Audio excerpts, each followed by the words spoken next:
আসসালামু আলাইকুম।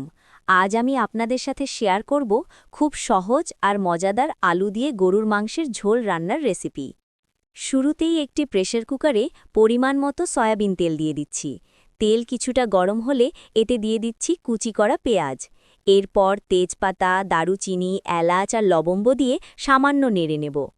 এখন এতে দিয়ে দিচ্ছি আদা রসুন বাটা এবং স্বাদমতো লবণ। এবার একটু সময় নিয়ে মশলাগুলো তেলের উপর কষিয়ে নিতে হবে। মশলা হালকা ভাজা হয়ে এলে এতে হলুদ গুঁড়ো এবং মরিচ গুঁড়ো দিয়ে দেব।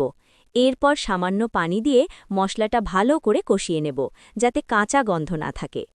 মশলা কষানো হয়ে গেলে ধুয়ে রাখা গরুর মাংসের টুকরোগুলো দিয়ে দেব। মাংসটাকে মশলার সাথে ভালো করে মিশিয়ে কিছুক্ষণ ঢাকনা দিয়ে ঢেকে কষাতে হবে। কিছুক্ষণ পর ঢাকনা খুলে মাংসটা নেড়ে দেব। মাংস থেকে যে পানি বের হবে তাতেই মাংসটা আধা সেদ্ধ হয়ে যাবে। এরপর পরিমাণ মতো পানি দিয়ে প্রেসার কুকারের ঢাকনা আটকে সিটি আসা পর্যন্ত অপেক্ষা করব। মাংস সেদ্ধ হয়ে এলে এবার এতে বড়ল টুকরো করে কাটা আলু দিয়ে দেব। আলু দিয়ে আবার কিছুক্ষণ নেড়েচেড়ে কষিয়ে নেব। সবশেষে ঝোলের জন্য পরিমাণ মতো পানি দিয়ে প্রেসার কুকার আবার আটকে দেব। নামানোর আগে ওপর থেকে গরম মশলার গুঁড়ো ছিটিয়ে দেব। ব্যাস, তৈরি হয়ে গেল মজাদার গরুর মাংসের ঝোল। গরম ভাত কিংবা রুটির সাথে এই ঝোল খেতে অসাধারণ লাগে।